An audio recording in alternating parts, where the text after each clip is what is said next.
We are pleased to have with us renowned inventor of the mRNA vaccine technology. As a researcher at the Salk Institute, he pioneered in vitro RNA transfection technology. He subsequently pioneered many new innovations in the fields of RNA vaccination and immunization. We welcome his expertise. He is Dr. Robert Malone. Thank you for being on the show. Thanks for the opportunity, Jimmy, and I look forward to sharing ideas with you and with your audience. So, you seem to be the leading guy on mRNA vaccines. Could you explain to our audience what an mRNA vaccine is and how they protect against infectious diseases?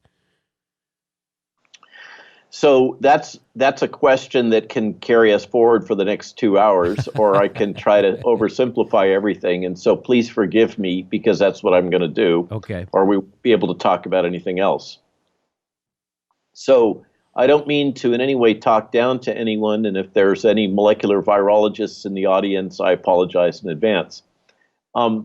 The core idea here and insight is that methods developed for gene therapy purposes, for correcting genetic errors, defects, can also be applied to generating immune response.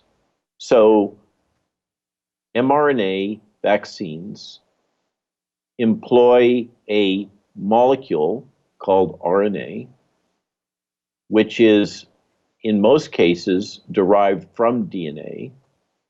In the case of the virus itself, SARS-CoV-2, that's an RNA virus. That's how it carries its genetic information. It can be done either way, with DNA or with RNA in different viruses. But for this virus, it uses mRNA. It uses RNA. People are confused about the M part of the RNA. That's nothing to be afraid of. There are different types of RNA in cells. Some RNAs are used as scaffolding, as structure, for the little tiny biorobots inside of all of our cells called ribosomes that manufacture proteins. So that's one kind of RNA, ribosomal RNA. mRNA, the M stands for message, is the type of RNA that's used to carry information from the center part of your cell, the nucleus, where the DNA lives, out to those little protein manufacturing biorobots that are out in the cytoplasm, the outer part of your cell, that actually make the proteins. So don't be intimidated. The mRNA is just designating that it's one particular type of RNA. It's a message that goes to these little protein manufacturing facilities called ribosomes and causes them to make the protein from the virus, called spike in this case. And it's a slightly modified version of spike. It was designed to make that protein that's produced a little easier for your B cells to recognize, to make antibodies. Now, there's a lot of information that data suggesting that actually that wasn't necessary, that modification, but it was believed to have been necessary back when they engineered the vaccine. The spike protein that's produced is largely the same as the spike protein produced from the virus. And we do know that the spike produced from the virus has certain types of toxicities. The people that did the engineering were not aware of those toxicities and problems at the time they did it. So yes, they did make some modifications to the spike protein when they engineered it for putting it into these genetic vaccines, but they weren't designed specifically to make it more safe. They were designed to make it more immunogenic, a better immunogen. Now, the important thing to understand about all this, I think, for all of us, is there are no perfect vaccines, just like there are no perfect drugs. Just like if I, with my table saw or a drill or anything else, if I use it wrong, inappropriately, without caution, I can cut off my finger or do damage. Likewise, drugs and vaccines have to be used intelligently and cautiously, and we have to understand the risks so that we can avoid them when it makes sense. And so there's much discussion and consternation about the fact that we don't fully understand the risks of these experimental products. And I think that there's merit to that. But like with everything in life, there's risks when we get into an airplane. There's risks when we get into our cars. And we, all of us, have learned to deal with those risks.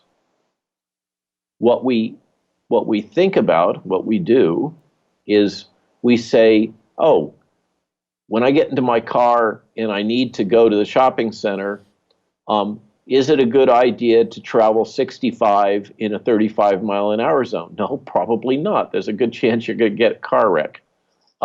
So we all the time make decisions about what we do and how we do it based on an understanding of risks. The same is true with medicines, and the same is true for physicians. What's important for us to understand is because we're going to take risks, we need to understand those risks, and we need to have the information necessary for us to make an informed decision about whether or not we wish to take those risks. And that's kind of the core of my position here, is let's use the vaccines intelligently, and let's make sure that we really understand the risks, and that you and your audience understand the risks, because it's your body, and you have the right to accept or reject a medical treatment. I believe that is a fundamental right. So as long as you left it there, let me just go ahead and I'm going to jump ahead and just ask you a question. What are the bioethics of the current campaign to get the vaccine in everyone's arm?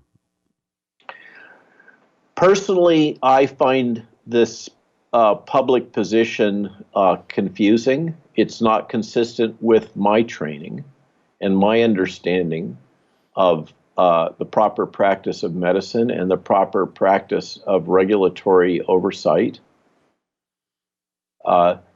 These vaccines are known. The government acknowledges that there are risks associated with these vaccines. This was not the case 6 to 9 months ago. So now they've taken the position, they acknowledge there are risks, and the risks that they formally acknowledge in the licensure package for the BioNTech product are incomplete. There are known in the literature numerous other risks, and the FDA in that licensure package acknowledges that there are other risks that remain uncharacterized, risks such as birth defects, the extent of which the cardiac risks manifest, etc. In addition, there are many other risks such as reactivation of latent viruses. We know this as shingles, also Epstein-Barr virus, cytomegalovirus, and other viruses that can be triggered by vaccination, may also be triggered by the infection. So there is a portfolio of risks, only some of which are understood to any significant degree, many of which are known to exist, but they're not well characterized yet, even after all these many months of dosing of these experimental products. In my opinion, based on both decades of practice and international consensus, as embodied in the Nuremberg trials and the Helsinki Accord and the Belmont Report here in the United States and captured in the Code of Federal Regulations, that's to say federal case law, as it's what's commonly known as the common rule. There are well-established practices which must be followed for experimental products, and in general need to be followed for all medical procedures, such as when you go and have a surgery. You look like you're about in the same age bracket, more or less, as I am, and you may have experienced a colonoscopy or other practices, and if so, you'll recall when you had those that the surgeon came in and described, or whoever was going to perform the procedure, described the risks, and asked you if you willingly accepted those risks. That's typical medical practice. That's how we should perform medicine. We need to inform you of the risks in a full sense for a procedure or a medical product. Those have to be expressed in common language so that you can understand them. I can't hide those risks using fancy medical language. And you have to willingly accept those risks, whether it's an experimental product or a therapeutic or product that has already been approved. So 3 key things: full and complete disclosure of risks, as best as they're known at that time. The risks have to be communicated to you in language that you can understand. And you have the right an obligation to willingly accept those risks. In my opinion, the rights of the collective do not outweigh the rights of the individual, and that is explicitly true with medical practice. Now, there are those in the New York Times, the Washington Post, and others where you've seen op-eds. And for instance, Atlantic Monthly, my journal that I'm not very happy with right now because of their attacking me. But you've seen these articles in the headlines of the Toronto Star, basically saying that it's acceptable to withhold medical care from those who have not taken vaccine. What? I strongly object to this. Okay. So there is a logic that if you don't accept vaccine, you really don't deserve to be treated on the same basis as somebody who did if you come into the hospital. Okay. And that is a slippery slope. Whew. We go from there. So what's the next thing? Well, let's see. The people that are at highest risk are obese. Well, obesity is something that you could control. That's your fault. You had too many McFries and too much sugary Coca-Cola. And so it's your fault that you're obese and at high risk for COVID. So maybe we shouldn't treat you.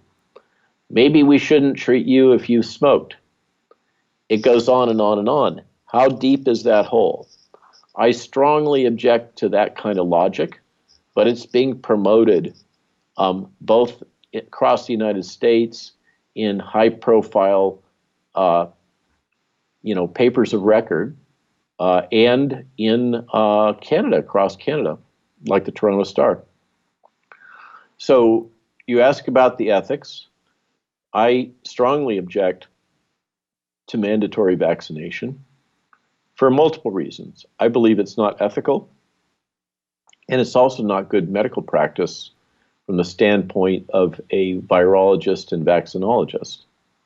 What we're doing by excessively using vaccine inappropriately for people who don't really need it is that we're driving the virus to be able to escape through evolutionary selection the benefits of the vaccine.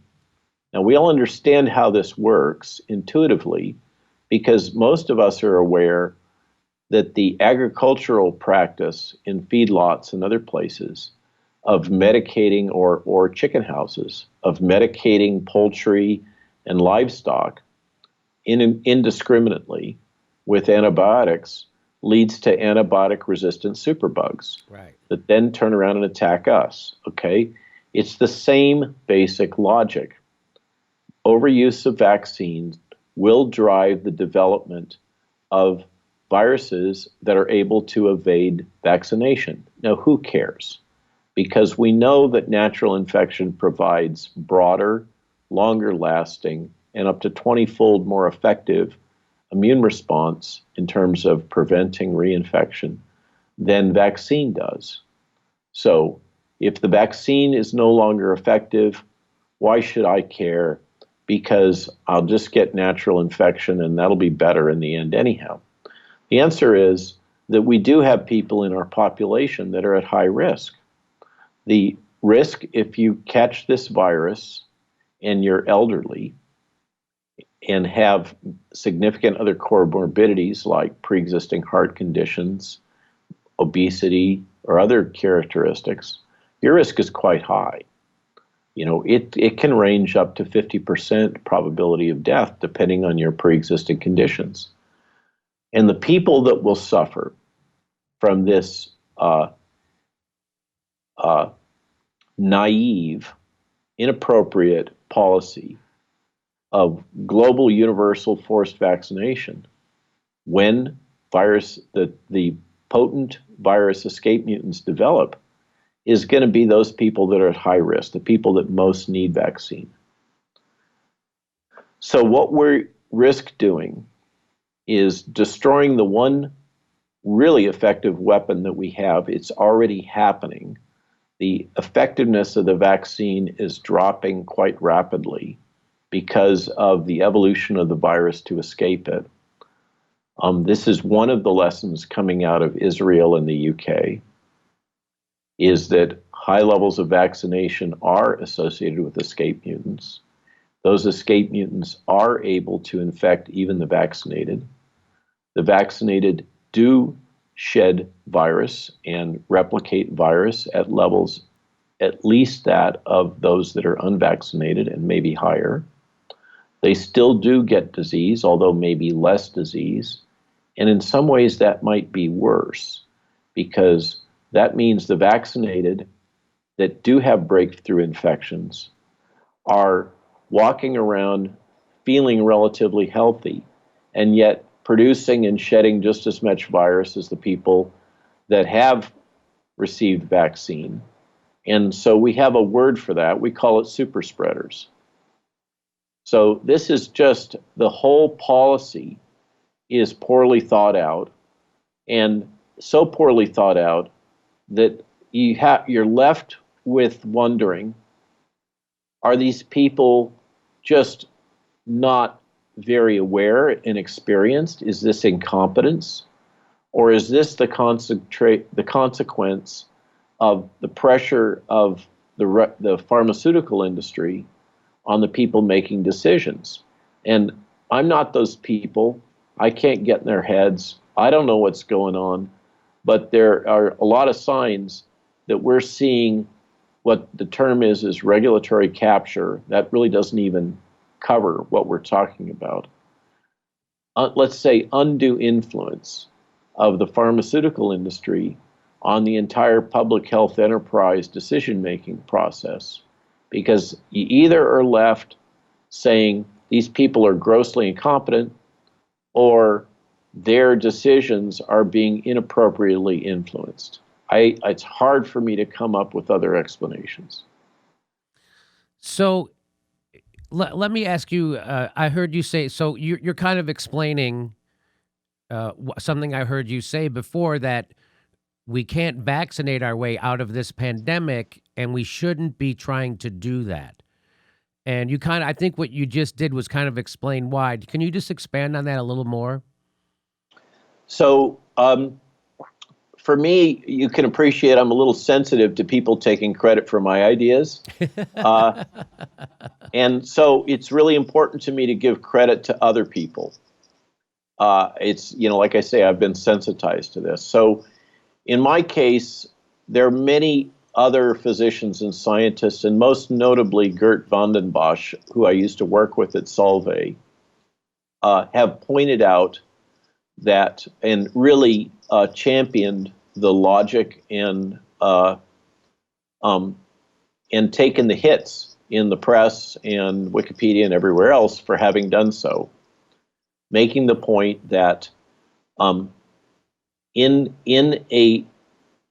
a outbreak, when there is very active spread of high levels of virus, you cannot vaccinate your way out of the risk of that virus during an active outbreak with an imperfect, leaky vaccine. And that's what we have. We have a vaccine that currently, various estimates coming from Israel and other places, suggest that its ability to prevent infection is something in the range of 40 to 60%. So let's just take the middle point there. That means that if you go kiss your spouse and she's got an active virus infection, in general, your probability of being protected in that case, where you've been exposed to a goodly amount of virus, is about half. So half of you that have that experience may be protected if you've taken vaccine, the other half won't. And if you do get infected, the virus will replicate at least, if not higher levels of replication in your body than if you weren't vaccinated. And you will be producing the same or higher levels of virus in your nose, in your mouth, in the places where you can shed it and potentially infect other people, the same levels or higher than somebody who had been previously vaccinated. Now, what that means functionally is that with these now further evolved virus strains like Delta, Lambda, and Mu, we're in a situation in which the virus is increasingly infectious, increasingly able to transmit from one person to another person. And when you do the math, the epidemiology can model these things. When you do the math, even if we all had perfect practice in N95 masks all the time, the best we could do is slow these viruses down. They will spread through the population. Okay, so we need to come to grips with that. These are leaky vaccines, and this policy of universal vaccination isn't going to get us to being able to get back to normal. Furthermore, what we now know, as if that isn't bad enough, is that to the extent they do provide protection, the protection seems to peter out at about half a year after vaccination. So then we're in a position where, well, maybe we can revaccinate. And we've heard the Biden administration talking about taking the jab again, so a third jab. The problem with that is that they made those decisions without actually having any data to support that. And that has kind of been a problem all the way through this when we've heard Dr. Fauci or others saying, well, we should do this, or we should do that, or we should do the other thing. And they're flying by the seat of their pants.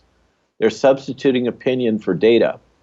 And that might be okay if we were doing animal experiments or we had a few monkeys that we were going to be testing out, a hypothesis. But it's not okay when we're going to implement authoritarian measures across the country or across the world in which we mandate everybody takes this, that, or the other intervention. You darn well better have rock-solid data saying that that's a good idea. And even then, I object to doing it.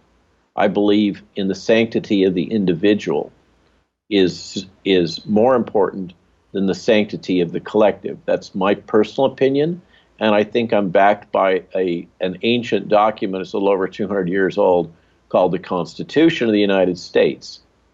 So that's where I stand, is the sanctity of the individual, and the underlying logic here that's being advanced will not get us to where the promised land that we're being pointed towards. It will not get us back to normalcy. It won't get us back to economic strength. It won't get us back to our jobs. And this logic that we're going to mandate vaccination in, this company or that company, or across the military or whatever, when you look at it now, it is outdated and grossly naive. The vaccinated can spread infection and disease. The unvaccinated can spread infectious disease. And the vaccine, to the extent the vaccine provides benefit, it only is good for about 6 months. So then, okay, are we all going to take revaccination every 6 months? Could there be a problem with that? Well, actually, there is. Okay, that logic, it absolutely requires data, because those of us that have gray hair and have been around a little while in the vaccine world know and understand immunology, know that there's a thing called high zone tolerance. Vaccines are not linear. Dose response in vaccines are not linear. The immune system is really complicated, and more is not always better. Sometimes more can turn off the immune system, can shut it down. So we can't just assume that a third jab or a fourth jab or a fifth jab is going to do good. It actually might make the immune response worse, not only in people who have just received vaccine, but potentially also in those that have the benefits of natural infection. So it's just bad science, it's bad policy, it's bad ethics, and we've got to slow down. The government has to get away from this seat of the pants, fly by intuition kind of thinking based on the opinion of one individual, which seems to be often what's going on, and you know who I'm speaking of. And we have to get back to this thing called evidence-based medicine, which is what I was trained to do, and most of us were trained to do. The other thing we got to get back to, in my opinion, is stopping this bureaucrats or Tony Fauci dictating to physicians how they should practice medicine. Allow physicians to practice medicine, to practice their art, for good heavens. There are drugs that many physicians, and there is significant data supporting this, believe can keep people out of the hospital. Now, for some reason, and you and I have theories about what that might be, having to do with conflicts of interest and the financial interests of the pharmaceutical industry. For some reason, the government is adamantly opposed to early treatment. I don't get it. It's bad medicine. It's bad policy. When have we ever had a situation where patients go to the emergency room, they go to the hospital, they go to their physicians, they say, I'm having trouble breathing, doc. Somebody tests their blood oxygen and says, well, it's low, but it's not low enough. Go back home and come back when you're really sick. When have we ever had this? This is insanity. And it's totally antithetical to good medical practice.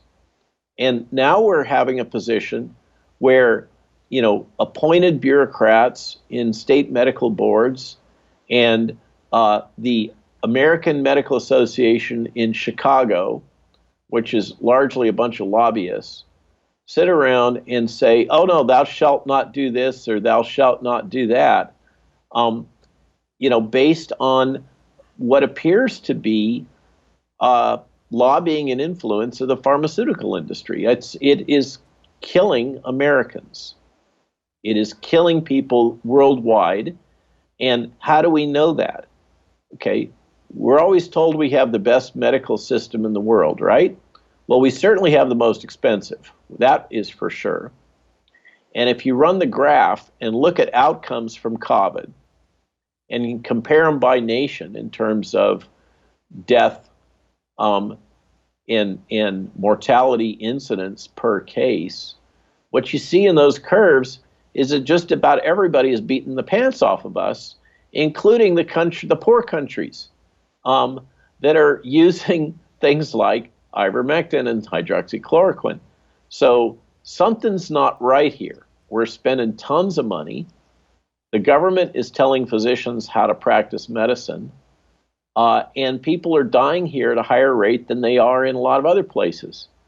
And I think that there is certainly the signs that something's rotten in Denmark, and why don't we get back to a position where we stop letting the pharmaceutical industry dictate what we should do and start allowing physicians to practice their art. So just so I'm clear on what you mean when you say, so you're definitely pro-vax. You're that your whole life has been dedicated to developing vaccines, and you were the pioneer of the mRNA vaccine technology. So what do you mean when you say so? Because you're pro-vaccine, but this vaccine you say is leaky. What does leaky mean? Almost all vaccines are leaky. It's a question of degree. So this is actually a technical term. I didn't just make it up. What it has to do with is the ability, it's a characterization of the ability of the vaccine to prevent the spread of the disease between individuals. And ideally, a vaccine that's going to be used for containment or prevention. For instance, we talk about the pediatric vaccines, or we talk about influenza vaccines, okay? We try to administer those in times when the virus is not circulating, okay? The way those things work is we give as many people as possible before the virus is circulating. So for instance, with influenza, we deploy influenza vaccine in the off season. And it provides imperfect protection, but enough protection that the virus can't get its foot in the door and start spreading wildly within the population. That's the logic. In this case, the wolf is not just in the door, he's in the kitchen, right? He's in our houses and our businesses and our workplaces and everything else. And that takes a different strategy. So a leaky vaccine, virtually all vaccines are leaky. Those of us that have done animal research and non-human primate research in vaccines know that you can overwhelm any vaccine with enough virus or pathogen, okay? So no vaccine is perfect, but this one is particularly imperfect in that the protection against disease is modest. You know, as I mentioned, protection against infection is something like 40 to 60% and going down as the virus evolves. And that's never going to be able to get us to the nirvana that we seek, which is herd immunity, because it's leaky. Does that make sense? Yes, that makes sense to me, that because people who are vaccinated can still spread, the vaccine doesn't stop you from spreading the virus. Precisely. And it's actually only about, on average, something like about 50% protective from you getting infected if you've had the jabs. And that actually only lasts for about 6 months. Whereas if you have been infected and recovered, like I have, and to my great surprise, although I was infected and had serious COVID in late February of 2020, I got infected with the Boston outbreak, which was very early in the States. And I thought I was never going to be the same again. I just got my pulmonary function test back, and I'm 100%. I'm within normal limits. So this disease, it kills. I'm not saying it's the flu. Believe me, I've had it. You do not want to have this disease if you can avoid it. I had it very early when we had virtually no drugs. Matter of fact, I discovered one of the drugs that appears to be effective, by treating myself, and that's Pepsid. I'm not here to push Pepsid, but that's the situation I encountered, and yet I survived, and my body has recovered. So for most of us, this is a survivable disease that doesn't necessarily cause long-term damage to your body. For those of us that are at very high risk, very old, with multiple pre-existing conditions, and even in the very young, the honest truth is that we've had a little less than 400 deaths, pediatric deaths, since the beginning of the outbreak. That's people up to the age of 18, a little less than 400. Now, the annual death rate in the pediatric population from influenza tends to hover around 600 to 800 per year, just to compare, okay? Of those little less than 400 deaths in children and adolescents, virtually 100% of those had major pre-existing conditions like morbid obesity or significant obesity or heart disease or other things, okay? So if you're a healthy young person, your probability of dying is, from this disease, if you get infected, is infinitesimal. It is teeny, teeny, tiny. Something like 0.000, maybe another 0%. Okay? And for most of us, that's the case. Our probability of death from this is very small unless we have one of those major pre-existing conditions. So the point is, you've all been subjected, I'm going to say it, to a heck of a lot of fear porn.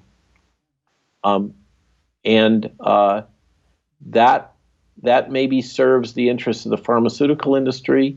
It serves the interests of the major media outlets that, by driving you with fear, they get readership and clicks and everything else. And many of these major outlets like Google and Facebook have significant investments in not just pharmaceuticals, but in vaccine companies. So you really got to be careful. We got a whole lot of conflict of interest going on here, and a lot of people controlling your thinking through the information they present to you.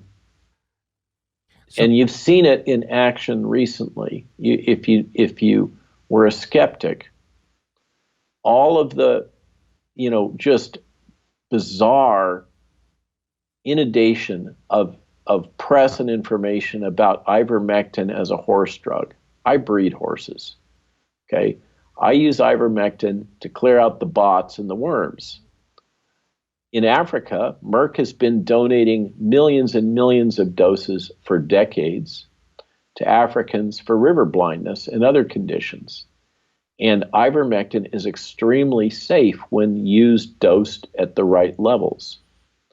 All of this media chatter about don't use horse ivermectin is just it's noise. It's a distraction. I don't know, it appears that our media has been captured by our pharmaceutical industries. And those that spend time trying to ferret these things out see that there's a lot of evidence that this is the case. Yes. Well, I could show you. Let me just go real quick. So ivermectin is on the WHO list of essential medicines. You would never know that if you were a casual consumer of news or even a serious consumer of news in the United States. You would never know that. You would think that this is some kind of horse medicine drug instead of what it actually is, and a medicine that's been prescribed to billions of people around the world and is on the WHO list of essential medicines. In fact, this is from the NIH. The NIH says it has had a measurable beneficial impact in improving the lives and welfare of billions of people throughout the world. That's from the NIH. They're talking about ivermectin, and it has immeasurably beneficial impact in improving the lives and welfare of billions of people throughout the world. Again, that's from the NIH. And this is from the NIH. The NIH is saying that they're not saying that COVID doesn't work. They're not saying that ivermectin does or doesn't work. They're saying that there's insufficient evidence for either for or against the use of ivermectin for the treatment of COVID. So what they're recommending is that well-conducted clinical trials need to be taken care of so they can provide more specific evidence for the guidance. And why do they say this? The rationale for them saying we need studies is because it's been shown that ivermectin has been shown to inhibit the replication of SARS-CoV-2 in cell cultures. So now the NIH, CDC, is now recommending that doctors prescribe this in controlled trials. One of those trials I'm in. I'm in one of those controlled trials that is being submitted for. I'm a data point in the trial because I've got long hauler syndrome, and so that's right from the NIH. NIH says ivermectin shown to inhibit the replication of SARS-CoV-2 in cell cultures, and they recommend that doctors start giving it to people for studies. So it's the exact opposite of what you're hearing in the mainstream news media, and a lot of us suspect it's because of the undue influence of pharma. In fact, the people who invented ivermectin won the Nobel Prize for Science. So William C. Campbell and Satoshi Omura. Now, this guy's invented hundreds of pharmaceuticals. These people are the smartest guys and you would never know that, by the way. You would watching the news or listening to the news here. And by the way, this is from the Farmer's Journal. Everybody's saying that ivermectin is a farm medicine. Well, here's what the Farmer's Journal says. The compound ivermectin was developed into effective treatments against parasitic diseases that affect humans, particularly among the world's poorest populations.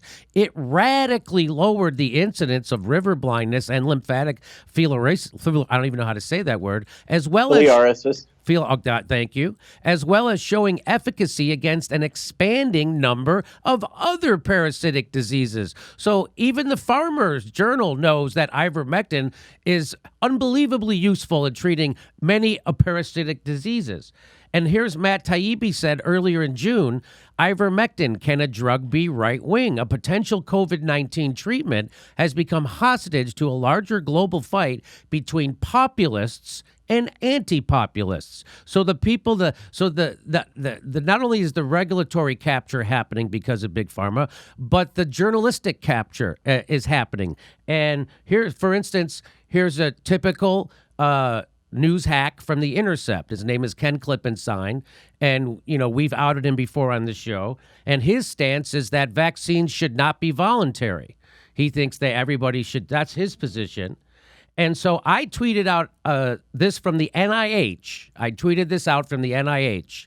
This is right from the NIH. I didn't make it up. It's issue 1, January 1st, 2021. It says the use of ivermectin is associated with lower mortality in hospital patients with coronavirus disease 2019, the ivermectin in COVID-19 study. And I without comment, I tweeted out the study from the NIH.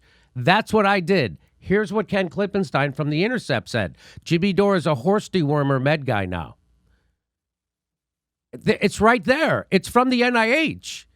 So he doesn't want to contradict. He's not saying the NIH is wrong. He's saying Jimmy Dore is a horse dewormer guy. It's completely anti-science. So someone said, can he link to a medical study? If you want to argue the quality and accuracy of that research, that's one thing. But to blithely dismiss Jimmy Dore as a horse dewormer med guy when the drug exists in form safe for human use under medical supervision ain't it. Didn't matter. This tweet where he called me a dewormer guy got like 12,000 likes. It was very popular on Twitter. Nobody bothered to look that I was tweeting out without comment the study from the NIH. It wasn't from the National Enquirer. It wasn't my opinion, and I tweeted it out without opinion or comment. I just tweeted out an article from the NIH, and that's how strong the propaganda is. That's the stranglehold that the Big Pharma has on the establishment media. And that's a billionaire-funded, pro-censorship intercept. And there they are trying to squelch actual scientific information from the NIH, and they're doing it in the most anti-science way possible. It's despicable what Ken Klippenstein did. He's intentionally misleading people, and the people that are following him are so intellectually lazy, they won't even bother to click on the study that he's commenting on to see that it's from the NIH. It's not made up.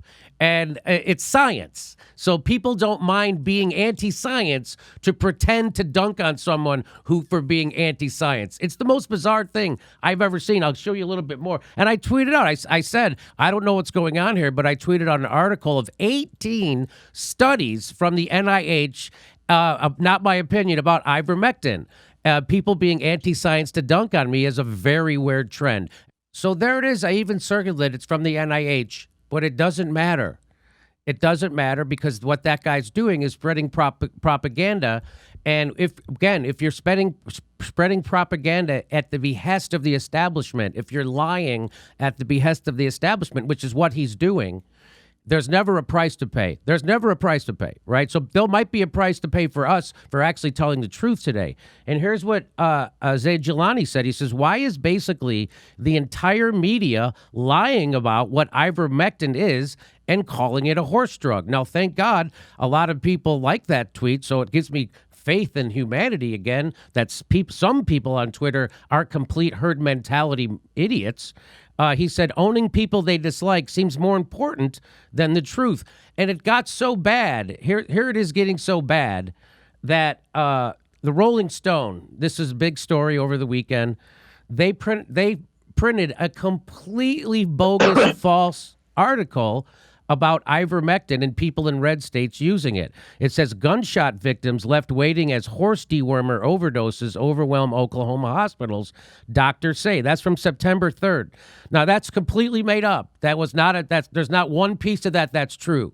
Not one person was being treated at the hospital for ivermectin. Nobody, gunshot victims were waiting. Nobody. Everything was operating as normal. Completely false story that Rolling Stone printed, and it got passed around the internet like crazy.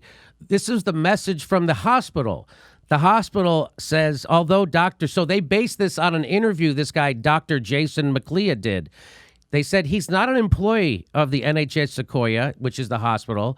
He is affiliated with the medical staffing group that provides coverage for our emergency room. With that said, Dr. McLeod has not worked at our Salisville location in over 2 months. NHS Sequoia has not treated any patients due to complications related to taking ivermectin. This includes not treating any patients for ivermectin overdose. All patients who have visited our emergency room have received medical attention as appropriate. Our hospital has not had to turn away any patients seeking emergency care. So what the Rolling Stone then did, by the way, a million other news organizations picked up this same morning, including Rachel Maddow, including the Newsweek, all of them picked this up and repeated it all they had to do was pick up the phone and call the hospital and ask them if it was true, and none of them did it. They didn't do the bare minimum of journalistic ethics or investigation. So what the Rolling Stone did was they didn't take the article down. They just printed this thing above it, and they left the whole article up, which is 100% misinformation. And by the way, they're not going to lose their Twitter page or their Facebook page. There's no note on this article on Twitter when you want to retweet it that says, "Are you sure you want to retweet this? This is maybe not. This is a conspiracy." So what Glenn Greenwald says is the only reason Rolling Stone is calling this an update as opposed to what it so plainly is, a retraction, is because liberal outlets know that their readers don't care at all if they publish fake news as long as it's done with the right political motives and goals. So what this story did was it was dunking on Oklahoma, red state, and it was dunking on dumb, what they consider to be Trump voters who take ivermectin, horse dewormer, to treat COVID. Oh, they're all so crazy. Well, again, that didn't happen. It's a completely made-up story. Why do you got to make up stories to scare people? Of course, it's going back to the fear porn we're talking about. Also, this gives people a false sense of superiority that they're all vaccinated and not taking that. And it gives people a false sense of superiority that they're better than someone else. That's what this is. I want to just really quickly show you how bad the establishment media covered this. We've got to talk about the Rolling Stone ivermectin story. It turns out the story about rural hospitals so flooded with it's completely invented, and a lot of people took the bait. Here's the Insider. They repeated it. It wasn't just the Rolling Stone. The Business Insider repeated it. Here's No Lie with Brian Tyler Cohen. Right? That's a big popular show. It's called No Lie. It's kind of ironic they would call it No Lie as he lies. People are backing up hospitals in Oklahoma by overdosing on her. That's not true.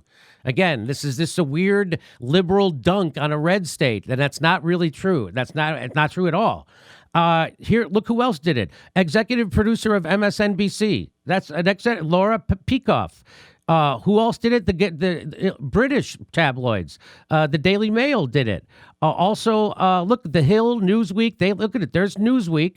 Patients overdosing on ivermectin, clogging up. Not one of these places picked up a phone and called that hospital. There's the New York Daily News doing the exact same thing. Hospitals in Oklahoma are being overwhelmed with patients overdosing. That's not true. Completely made up. The Hill, completely made up stories. Doctors say that not. So you see, here's Ian Higgins. He's the worst one of the worst ones at this. I'll show you. Here's Ian Higgins.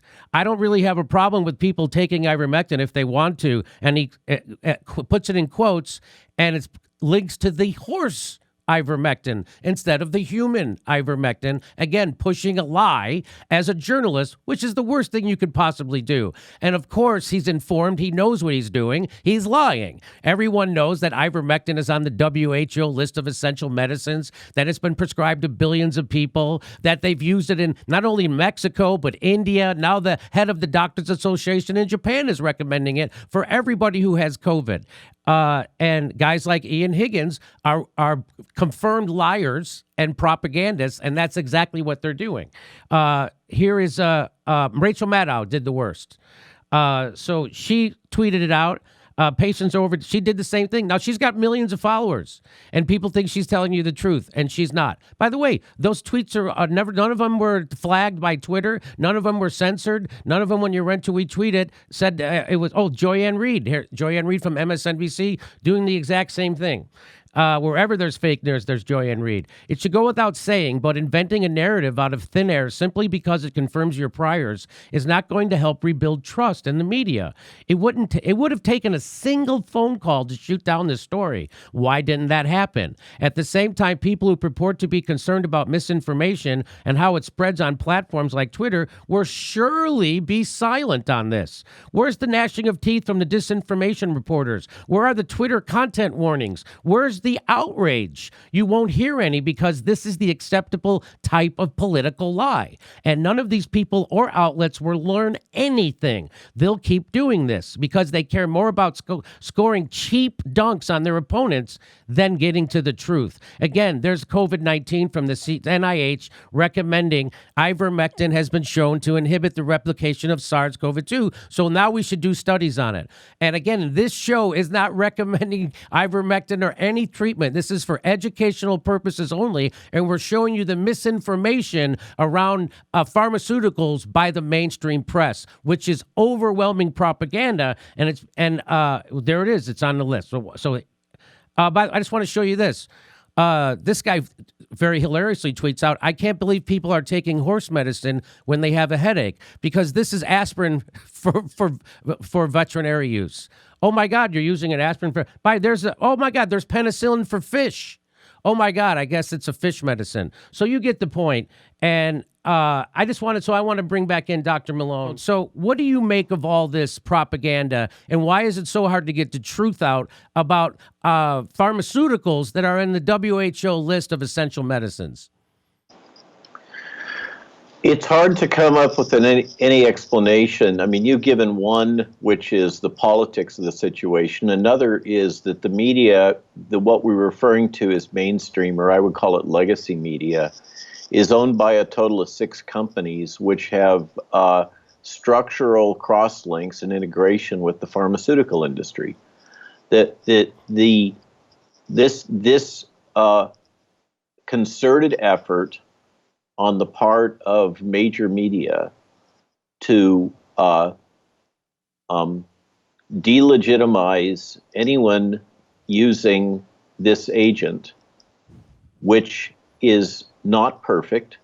It doesn't provide perfect protection or treatment of SARS-CoV-2 infection and COVID disease, but it's a heck of a lot better than doing nothing. And there are many papers and meta-analyses that suggest that it's something like 70 or 80% effective if administered early in disease in preventing hospitalization, serious disease, and death.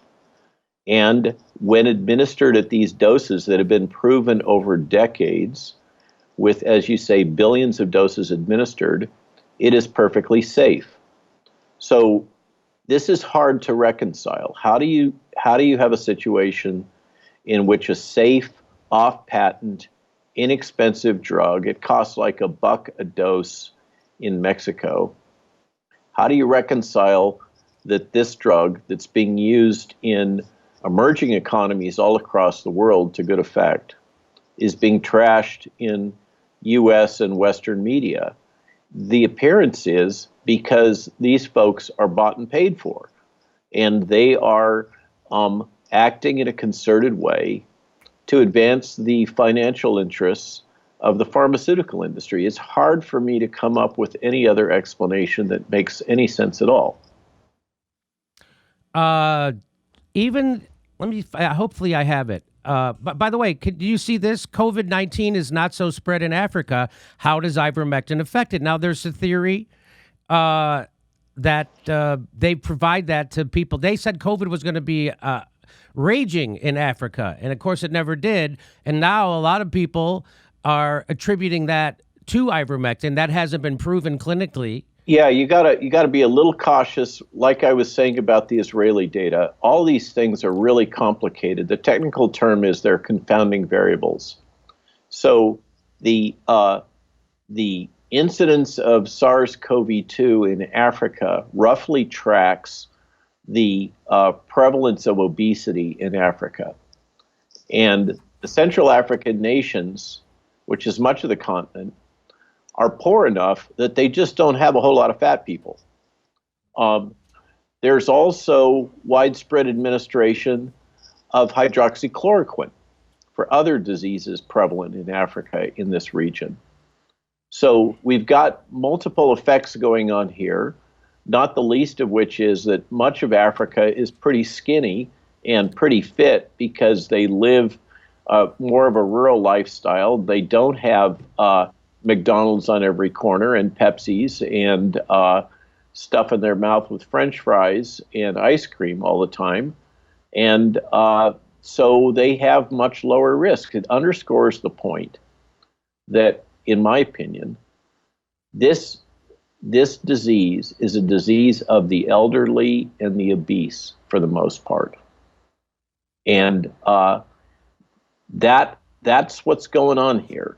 And we can shift this risk profile even more favorably by using these imperfect drugs that have been used for decades in humans. By the way, hydroxychloroquine is proven safe in pregnancy.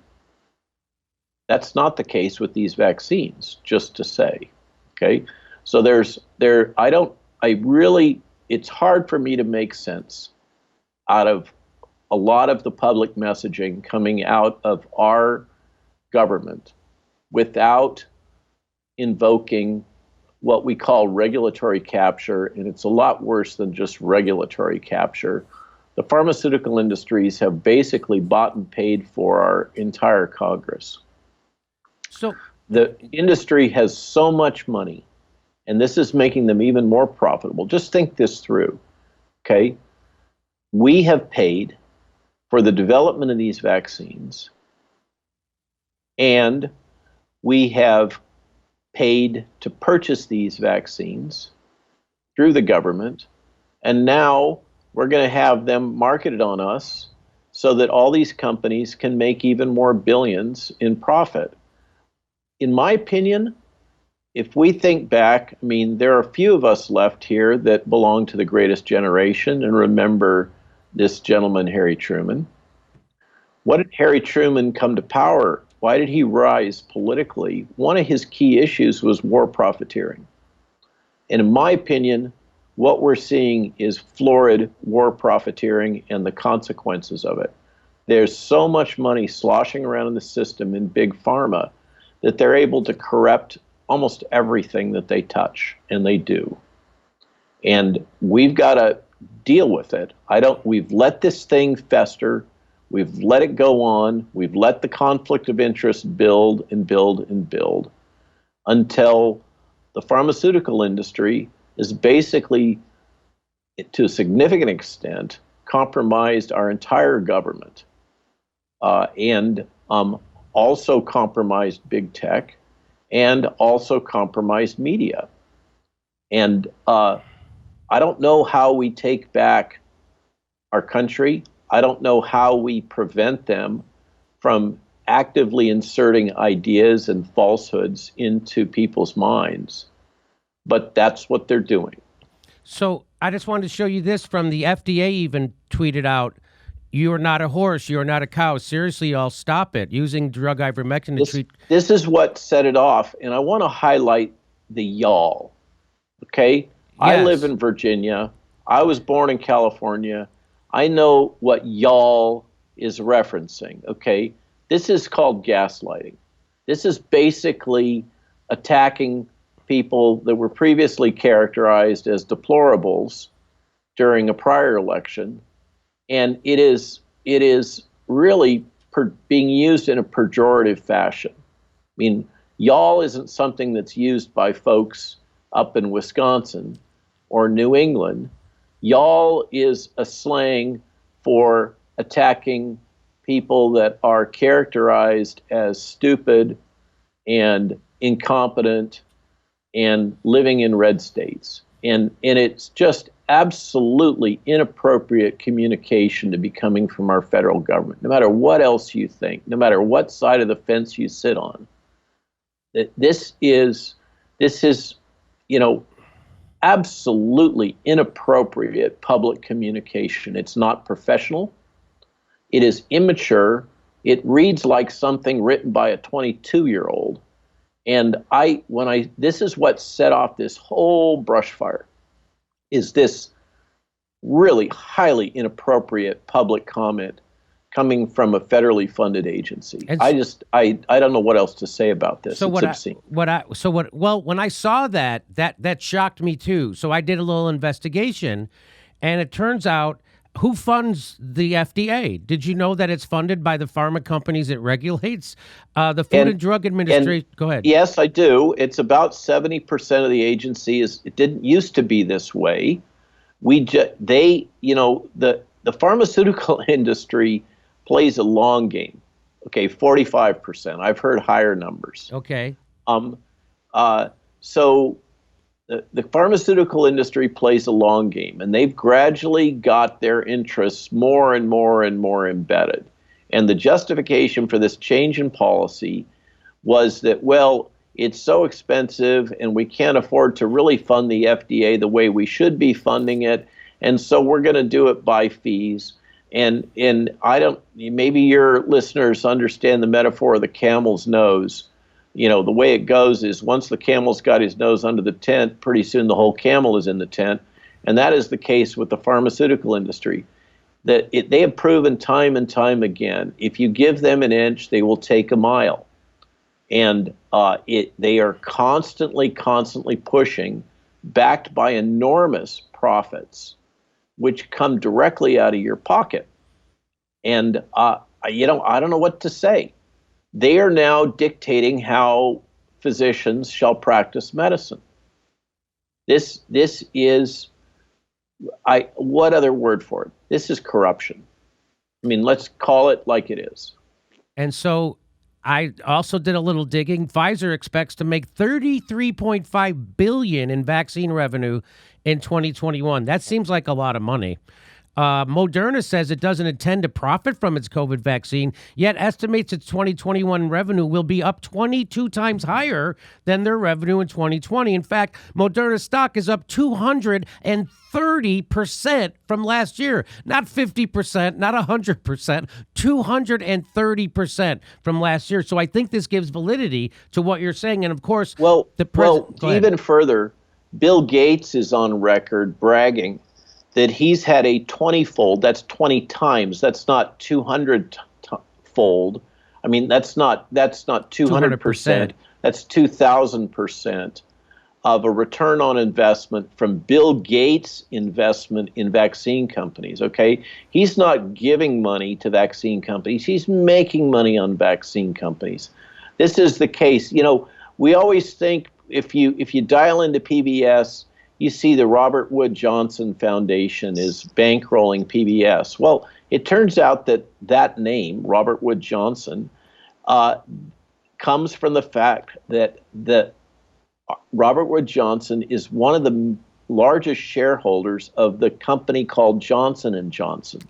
And it just so happens that Robert Wood Johnson is shoveling money into these fact checker ankle biters to try to defend and take down folks like you and me that are saying things they find uncomfortable. As you said, it doesn't matter if you retort and show that their, quote, fact checkers were wrong. They'll never say sorry. They'll never pull it down. It doesn't matter because their job is not to ascertain truth. Their job is to reinforce the dominant narrative that the vaccine companies and the pharmaceutical industry want. Now, you're pointing to an interesting character here. Throughout the emerging markets, there's growing skepticism about this whole vaccine strategy, vaccinate everybody strategy. They're the ones deploying these alternative therapies that are off patent. They can't afford to buy into the big pharma merry-go-round anyhow. And the irony is they're having better outcomes. They're having fewer people die. There is a price to pay in death and disease for allowing pharma to own our system. And we ignore it at our personal peril. Now go ahead, please. So he also, this is the president of Mexico, and he was also warning against the influence of big pharma with this vaccine rollout. And of course, they rolled out ivermectin to everybody in Mexico. Of course, that doesn't get reported in the United States. We reported it here on this show. So they didn't know what to do. Their ICUs were overflowing. They started giving people ivermectin, and their ICU rates went down. And then they gave it to everybody. And so, as you point out, they're having better outcomes than the United States. So India also has had success with this. And again, the head of the Japanese Doctor Association came out and recommended that everybody who has COVID use ivermectin. Again, we're not recommending anything here. We are just telling you this for educational purposes. There's a great example cited in the paper just published 2 days ago that Peter McCullough is a co-author on, which is Peru. In the case of Peru, the military widely deployed ivermectin, and the fatality rate plummeted. Then there was a change in administration. A new president came in. He reversed that policy, and the death rate took off and went almost to where it was before. I mean, we call this a challenge-rechallenge study in medicine, in clinical research. It's a classic example. So, Jimmy, I can't be on too much longer. We kind of got to wrap. Okay. But I think I strongly support what you're doing, and I suggest that your listeners, if they're not outraged, they should be. This is one of those cases, if you're not outraged, you're not paying attention. Because this isn't just about us having our pockets picked. This is about us as a collective community losing members, having people die and have severe disease unnecessarily. And we can be a lot smarter about this and a lot more targeted and strategic, use the tools that we have at hand, but we can't do it with our hands tied behind our back by pharmaceutical industry lobbyists and government officials that have been corrupted. I know you have to go. Before you go, can you just give me how would you attack if you were the chief medical officer of the United States and you had power to do whatever you wanted? How would you attack the COVID crisis? So Peter Navarro and I have addressed that question. Thank you for asking, in the Washington Times in 2 editorials. And we have a 4-pronged proposal. And I'm also going to be traveling to Italy in about a week, to Rome, to present these ideas to the Senate in Rome. And also I'm arranging to speak with folks at the Vatican about this. I believe that we need to save the vaccine that we have and use it globally to protect the elders and the very high-risk individuals, and do not deploy it universally and drive something like Marek's disease, such as Gert van den Bosch has been warning us about. We need to make these imperfect but relatively effective repurposed drug combinations widely available. We need to allow physicians to practice medicine, stop putting these barriers in place that keep physicians from practicing proven early intervention strategies. This idea of only treating people after they get in the hospital is just crazy. It makes no sense at all. Furthermore, so that people are able to rapidly identify whether or not they actually have this virus, as opposed to respiratory syncytial virus or influenza or any of the other respiratory viruses that are circulating at the same time that mimic SARS-CoV-2 infection. We need to make rapid test kits available in the home. There's many examples of rapid test kits. They are deployed in many countries throughout the world, just not here for some reason. I don't get it. Okay? And then the last, so those are, vaccines for the people that really need it, not for everybody, because we're just generating mutant viruses that are going to overwhelm the vaccines. Number 2, early intervention with imperfect but quite effective drug combinations, and make those available, allow physicians to practice medicine. Number 3, rapid test kits that will have many false positives. I'm trained as a pathologist. When you widely deploy tests for screening purposes, you always set them so that you have false positives. And then when they come in, you can confirm with more specific tests. Number 4, there are multiple examples of computational tools, apps, things that you can load on your computer or your cell phone and key in your own information privately that will tell you about what your risk is, so that you can make an informed decision about whether or not you think you're in one of those high-risk groups and you should take vaccine, as opposed to this, give a child a hammer and everything becomes a nail approach, where we're just going to jab everybody on the planet with a vaccine. Very good for Pfizer's business and Moderna's business and J&J's business and AstraZeneca's business, not so good for the rest of us. Okay, so we just got to stop this crazy. I don't know how we do it, except for folks have got to, this is a different kind of woke. This is waking up and using your brain. Look at the information that's available. Think for yourself. Don't let the media pump ideas into your head.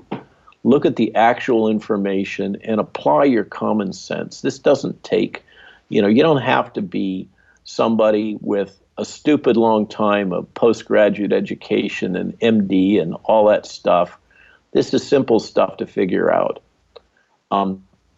If you wish, you can find many of these articles and pointers to articles on my Twitter feed at RWMaloneMD.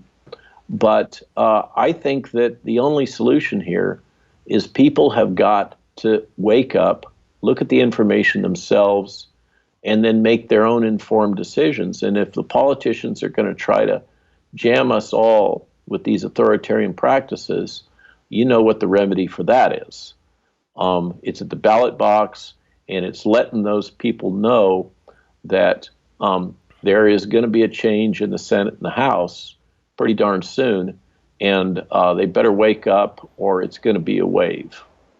Well, I really appreciate you spending time with us. I hope you'll come back on to talk about vaccine passports and the effects, side effects from the vaccine, and the scare tactic, and the people afraid to talk about their experiences with the vaccine. I'm one of those people, so I would love to have you come back whenever you can.